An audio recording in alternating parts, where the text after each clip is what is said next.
Palmolive Soap, your beauty hope, and Luster Cream Shampoo for soft, glamorous, caressable hair bring you Our Miss Brooks, starring Eve Arden.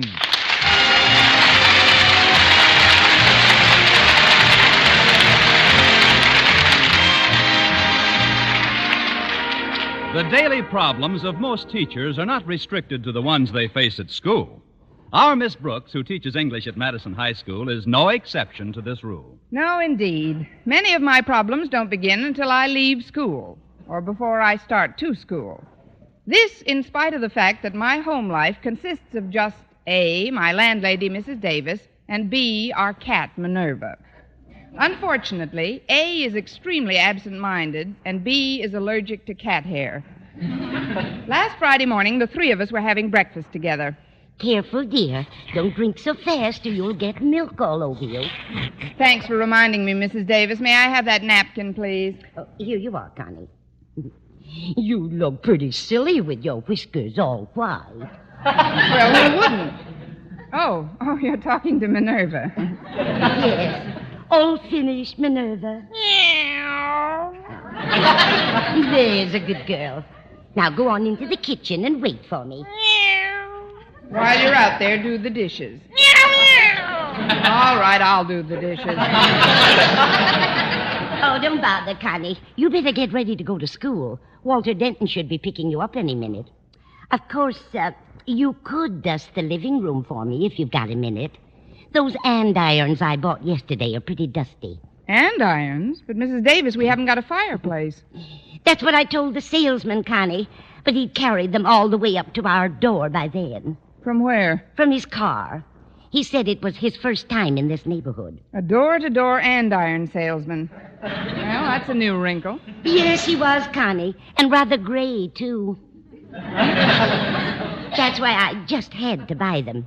You'll find the set over by the piano. There's a brush and a sifter came with them. Well, what are we waiting for? Let's burn the piano. I'm sorry, Mrs. Davis. What you buy is your own business, but I don't like to see people take advantage of you all the time. Oh, but, Connie, nobody takes advantage of me. Certainly they do. You're always doing favors for somebody, and most of the time they're practically strangers. Like that night you consented to sit for that couple down the street. You sat all right till 5 a.m. But they couldn't find anybody else to stay with their children. A fine litter it was, too. 2 sets of twins, 8 months old and 2 years old. Oh, it wasn't so bad. They had a lovely phonograph, and I listened to music all evening long. It had a record changer and everything. You probably set a few changing records yourself that night. Mrs. Davis, you've just got to learn how to say no to people. Oh. I guess I'm just an easy mark. Well, I'll get on with these dishes. Oh, that's probably Walter now. Coming! Yes? Miss Brooks, isn't it? I'm a neighbor of yours, Mrs. Evans. George and I live about a mile from here. Are you asking me or telling me? Come in, neighbor. Oh, thank you. Come into the living room. Sit down, Mrs. Evans. Oh, you still don't know who I am, do you?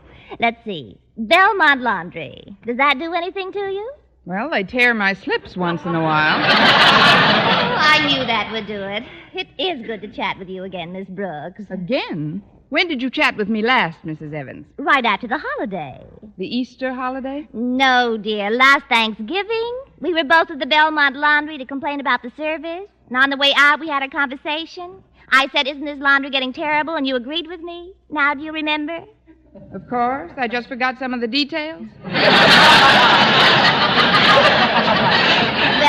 I know you'll forgive me if I'm brief, Miss Brooks. I've been rather upset lately. It's George.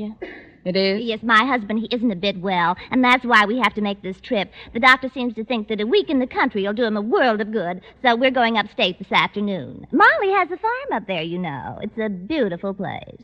If there's one thing Molly knows, it's how to pick a farm. Oh, but she didn't pick it. Uncle Fred left it to Molly. But George is so attached to peanuts.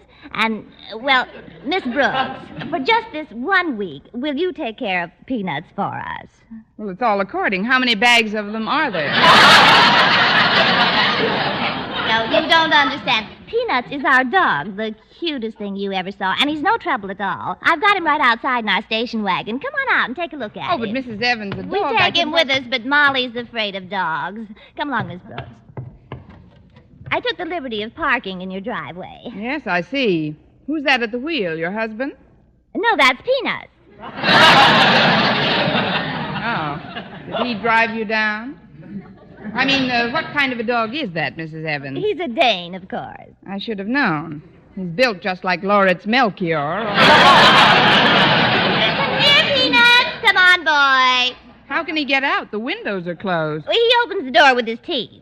We taught him how when he was just a little puppy, and he's never forgotten it. He's got a wonderful memory. He should have. His father was an elephant. Where are you going, Miss Brooks? I left a crossword puzzle up this tree. Don't be afraid. He likes you. You see, he wants to make friends. He's talking to you. Does he talk like that to all his friends? Come on, Peanuts. There's a good boy.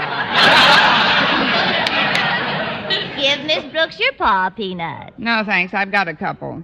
Mrs. Evans, I don't think we Well, could let's go in the house now so I can give you a few last-minute instructions.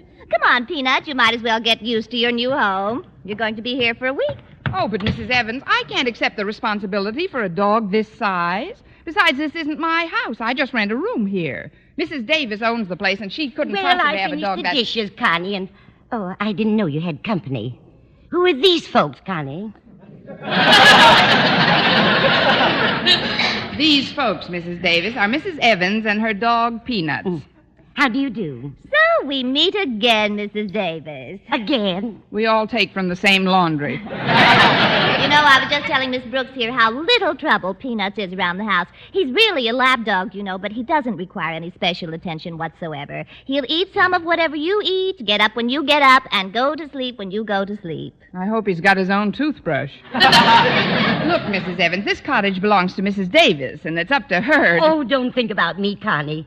If you want this lovely dog, please take him. Good night, all. Oh, thank you, Miss Brooks. And you won't be sorry. Peanuts is loads of fun. Well, I'd better be running along now. Oh, but where do we get in touch with you if won't Peanuts have to has... get in touch with us. We'll contact you as soon as we return from the farm. Goodbye, my dear. Now you've done it, Mrs. Davis. I've done it. Why, Connie, Mrs. Evans is your friend. My friend? I only met her once in my life. Well, it's done now, Connie. Might as well make the best of it. By the way, where is the dog? He's probably in the kitchen. The door is ajar. Well, that's funny. I left it closed. He opens it with his teeth. They taught him when he was a puppy. Come on. There was a whole leg of lamb on the stove, Connie. Was right, Mrs. Davis. Peanuts, you didn't eat that whole leg of lamb.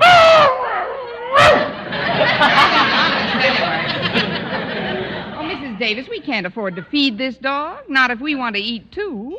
Oh, that's Walter Denton, Connie. Shall I answer it? No, I'll let Walter in. Walter? Say, he hasn't got a dog of his own, has he? Not that I know of, Connie. A kid like that? I bet he'd love the idea of taking care of Peanuts for a week. His folks have a big backyard, too. It'd be just the thing. Coming, Walter. Now, whatever you do, Mrs. Davis, keep the dog out of sight until I've prepared him. Well, Walter Denton. Come in, Walter. Come in. Oh, thanks, Miss Brooks. I'd have been here sooner, but I was dog-tired this morning. That's a coincidence.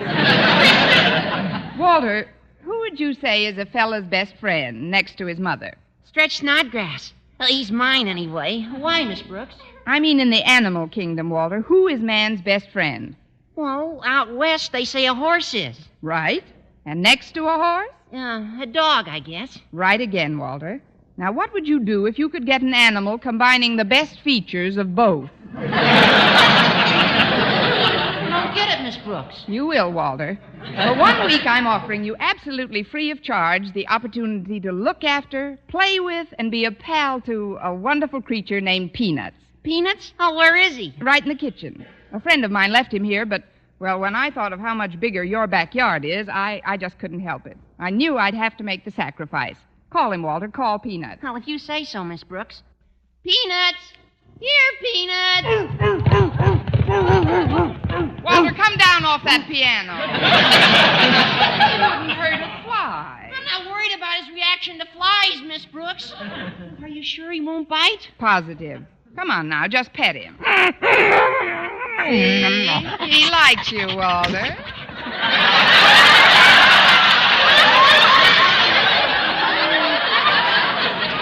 Now, give him your paw, boy. Go on. Give him your paw. Not you, Walter. Say, he's all right. Oh, but I couldn't take him home even for a week, Miss Brooks. My folks have started a garden out in the back. A garden? Yeah, that's why I haven't got my own dog right now. Oh, I wish I knew what to do with him. Frankly, Walter, I just can't afford to feed him for a week. I've got an idea. How about leaving him at Snodgrass's pet shop? You know, Stretch's old man. He's got all kinds of animals down there, and I'm sure he wouldn't mind. Perfect, Walter. Then when Mrs. Evans comes back, she can pay his food bill. Come on, Peanut. Oh, just one thing, Walter. I'd better drive today. You can sit in back with Peanuts. In back? But there isn't room back here for both of us, Miss Brooks. Sure there is. He's a lap dog, Walter. You can sit in his lap.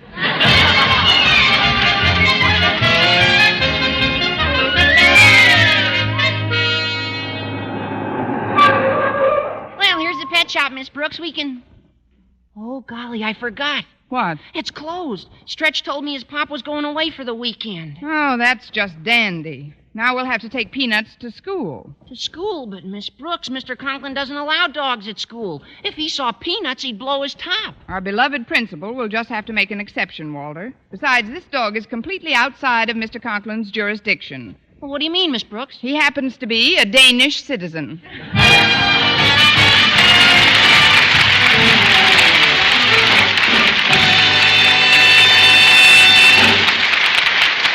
Our Miss Brooks, starring Eve Arden, will continue in just a moment. But first, here is Vern Smith.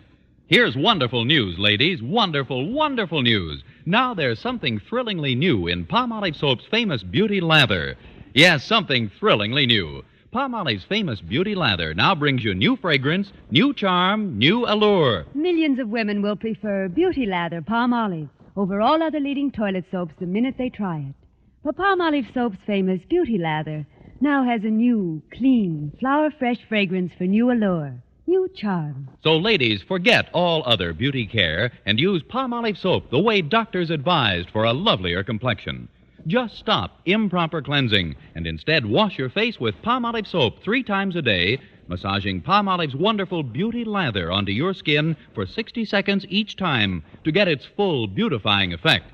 Then rinse. That's all. All types of skin, young, older, oily, respond to it quickly. Don't wait another day to try Palmolive's Beauty Lather. You'll be thrilled by its new fragrance, new charm, new allure. Thrilled again by the fresher, brighter complexion doctors prove may soon be yours. For new loveliness all over, use big bath-size Palmolive in tub or shower.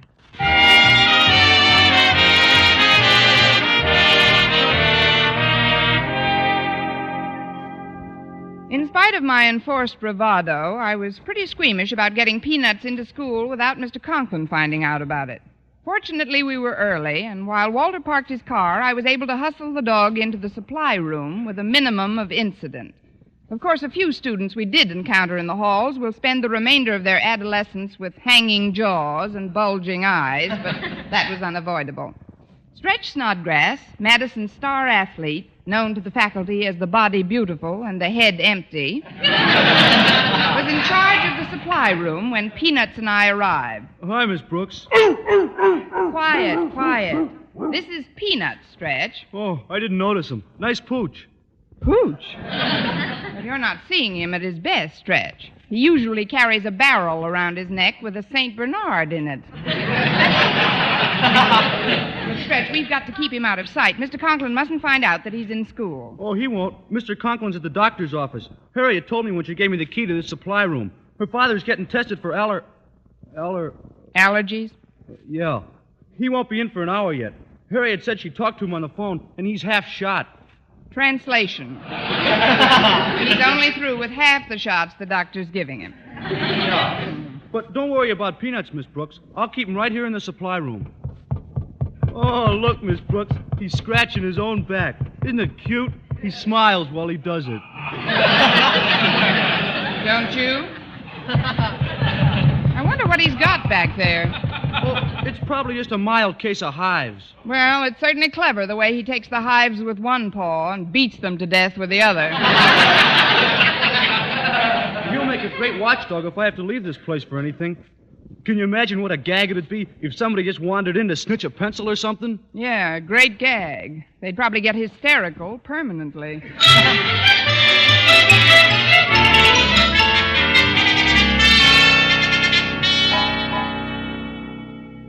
I've sent for you, Miss Brooks, because I feel that you, of all the personnel at Madison, can keep a cool and level head in time of crisis. Well, thank you, Mr. Conklin, but I'm what is trying it- to be calm myself, Miss Brooks. I shall make every effort to acquaint you with the facts in as brief and concise a manner as is possible. Yes, sir. First of all, I returned from the doctor's office about an hour ago, some allergy shots. I was jotting down some possible prizes for the community chest raffle and found myself in need of another notebook. Yes, Mr. Conklin? Pending your opinion, Miss Brooks, I have so far failed to notify the police or fire departments. It is my belief that if we can successfully avoid any and all panic, we can ourselves remove the student body and faculty to a place of safety from this danger. What danger? Miss Brooks, there's a leopard in the supply room. Oh, is that all? I mean, that's impossible, Mr. Conklin. Impossible? But I tell you, I saw it. Mr. Conklin, you said yourself you've just had some shots. Isn't it possible that what you saw could have been an illusion? Miss Brooks, I slammed the door on the creature as soon as I saw it, but not until I'd gotten a good look. When I think of those slavering jaws, what they could rend. What they've already rent. That is, I'm sure the shots had Come something... with me, Miss Brooks. I'll prove to you the shots had nothing to do with it.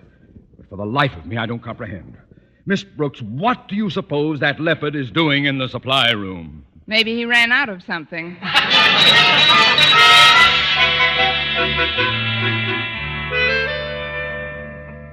Careful, Miss Brooks. That puny door could never hold him if he becomes enraged. Let's tiptoe up to it and listen to the beast. When I'm calling you. The beast hasn't got a bad voice. Oh, Stretch, it's us. Mr. Conklin and I. Open up. Okay. Hi. Where is it? Where's what, Mr. Conklin? The beast. There was a big... It had... Oh. How long have you been in this room, Snodgrass? Me? Oh, right along, Mr. Conklin. All morning. You see, Mr. Conklin, it was those shots after all. Now, why don't you go back to your office and lie down for a while? But I can't understand it. I saw him as clearly as I see you. Clearer. Maybe I'd better get back to my office at that. A lot to do today. I've still got to find a suitable prize for that raffle. Maybe I'll call my doctor. Yes, that's what I'll do. I'll call the doctor. That's what I'm going to do it. The doctor. Stretch, quick, Stretch. Get him out from under and let's go. Get who out from under what, Miss Brooks? Peanuts. You hid him, didn't you, when I told you that Mr. Conklin was with me? Oh, no, Miss Brooks. Peanut's blue. He blew? Yeah. I didn't want to admit it in front of old man Mr. Conklin. But I left the supply room for about 10 minutes, and when I got back, the dog had taken a powder. He could use some powder. Oh, but this is terrible, Stretch. We've got to find him before Mr. Conklin sees him again. You'd better go directly to the cafeteria and look for him. Cafeteria? But it isn't lunch period yet, Miss Brooks. For him, it's lunch period all day. Some of our younger students are still pretty tender, you know. I'll look in Mr. Boynton's biology laboratory. Maybe something in the lab attracted Peanuts. I know there's something that attracts me in there. Now, suppose you get going, Stretch. Okay, Miss Brooks. I'll report back to you if I find him. Yes, do that, Stretch. I'll just close up this supply... Excuse me, Miss Brooks, but I just ran into Daddy in the hall. He's very overwrought. Well, that's better than being underwrought. Your father's just a little nervous, Harriet. He's been to the doctor, you know. Yes, I know. That's why he asked me to tell you that you've got to pick out a prize for the community chest raffle tickets we sold last week. Me? Yes, the drawing's this afternoon. Later on, Harriet. Right now, I've got to see a real man about a real dog.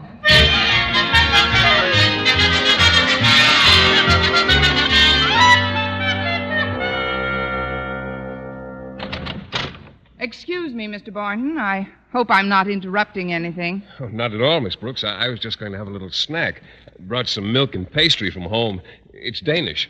Danish? Well, don't bite it till you see if it's wearing a license. What? Oh, skip it, Mr. Boynton. Do you mind if I look around the lab? I know, Miss Brooks, but what are you looking for? I'd rather skip that, too, Mr. Boynton. If I tell you, you'll only give me an incredulous look and say, why did you do a crazy thing like that? No, I won't, honestly. Well, I lost a dog. It's a Great Dane, Mr. Boynton. I brought him to school this morning. You brought a Great Dane to school? Why did you do a crazy thing like that? I knew it. But it's too late for explanations now, Mr. Boynton. I've got to find him. Of course, and I'll do everything I can to help you, but let's approach this problem in a scientific manner. Take the habits and customs of the creature and go from there. Fine, but do you know the habits of a Great Dane? Well, Miss Brooks, I'm a biologist, if I say so myself. I know the habits of animals from A to Z. Or perhaps I should say from aardvark to zebra. That's a little joke we scientists like to tell. Well, tell it later on, will you? Right now, we've got to find Peanuts. That's his name. Oh, well, the Great Dane, also called boarhound, has a keen sense of smell. He's an excellent dog for hunting. I know. I've been hunting this one all morning. Tell me, Miss Brooks, where was he when you last saw him? In the supply room. Mm-hmm. Now, let's consider for a moment the Dane's remarkable sense of hearing. It's 5 times greater than a man's, you know. Do you think he might have heard anything that made him run away? Just the one about the aardvark and the zebra. Please, Miss Brooks, I'm trying to help you. The Dane was originally developed to hunt boars, hence the name boarhound, and he was a cross between... Oh, pardon me, Mr. Boynton, but you've just given me a very important lead. You say the Dane likes to hunt boars. That's correct. Then all I have to do is put myself in his place. Now, if I was hunting for a boar, where would I go? Well, I'm sure I don't know. I do. I'd go to the office of the biggest boar at Madison. Mr. Conklin, here I come.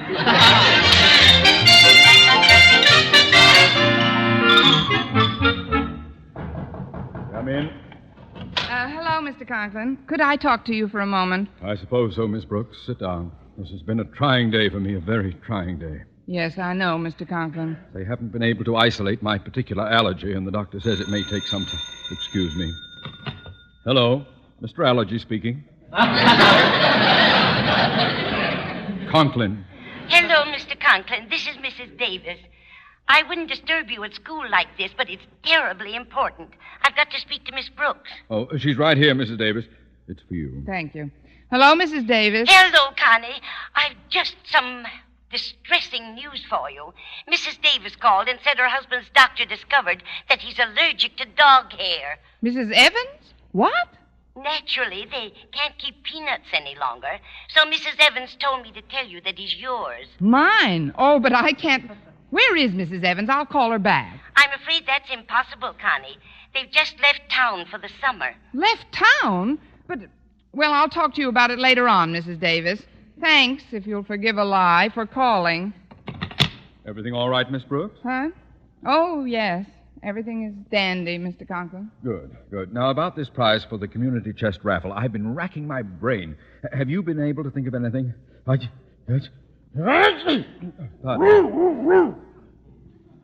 did you say, Miss Brooks? Me? I didn't say anything, Mr. Conklin. What did you say? I said... I thought that's what you said. Mr. Conklin, I think I've got the answer to both your problems. What? Well, first, your allergy. Mr. Conklin, do you hang your coat in the closet over there? Yes, I do. And did you wear a tan topcoat to school today? That's right. How tall is it? Tall? Has it got soft brown buttons? Yes, I think they're brown. With long eyelashes? Miss Brooks, what are you trying to... Grip the arms of your chair tightly, Mr. Conklin. Peanuts! Here, Peanuts! Take it away! Take it away! This is Mr. Conklin. Meet Mr. Conklin, Peanuts. Mr. Conklin, shake hands with the first prize in the community chest raffle. Eve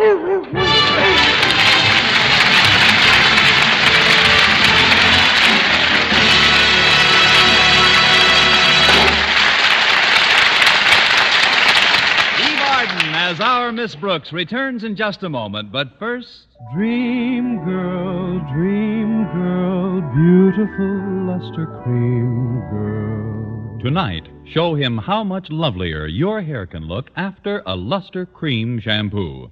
Only Luster Cream brings you Kay Daumit's magic formula blend of secret ingredients plus gentle lanolin. Gives loveliness lather even in hardest water. Glamorizes your hair as you wash it. Luster Cream. Not a soap, not a liquid, but a dainty cream shampoo. Leaves hair fragrantly clean, free of loose dandruff, glistening with sheen. Soft, manageable. Gives new beauty to all hairdos or permanents. 4-ounce jar, $1. Smaller sizes, either tubes or jars. Tonight, try Luster Cream Shampoo and be a Dream girl, beautiful luster cream girl. You owe your crowning glory to a luster cream shampoo. And now, once again, here is our Miss Brooks. Well, the drawing for the grand prize occurred in assembly that afternoon.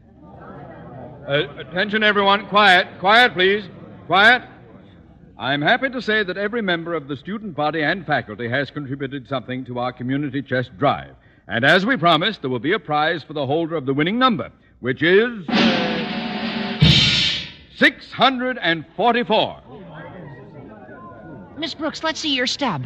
My stuff? Oh, don't be silly, Walter. I never won a raffle in my life. Well, you won this one. Oh, 644. Oh, no, There's Walter. the winner right here, Mr. I Conklin. It's Miss Brooks. Oh, Well, congratulations, Miss Brooks. Is there anything you'd like to say? just one thing, Mr. Conklin.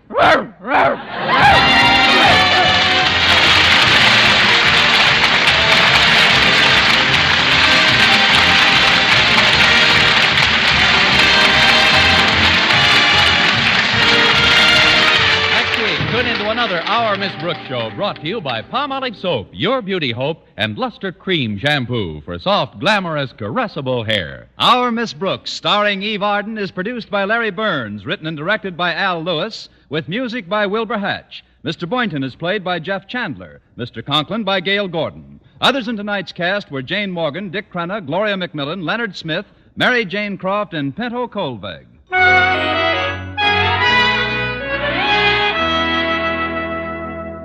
Men, do you shave with a lather or brushless shave cream?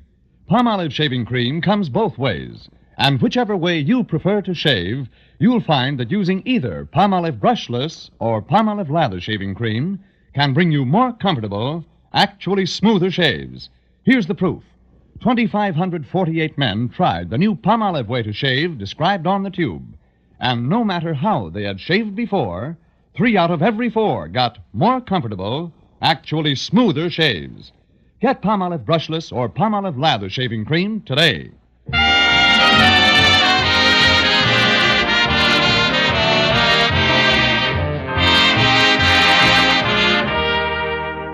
For mystery liberally sprinkled with laughs, listen to Mr. and Mrs. North, the exciting, fun-packed adventures of an amateur detective and his beautiful wife. Tune in Tuesday evening over most of these same stations. And be with us again next week at this same time for another comedy episode of Our Miss Brooks.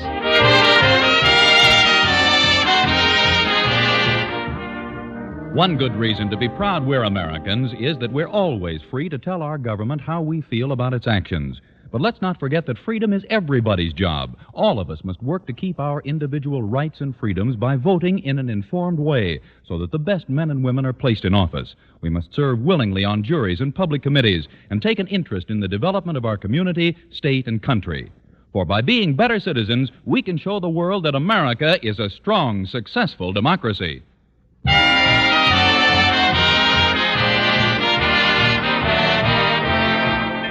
Stay tuned now for People's Choice, which follows over most of these same stations. This is CBS, the Columbia Broadcasting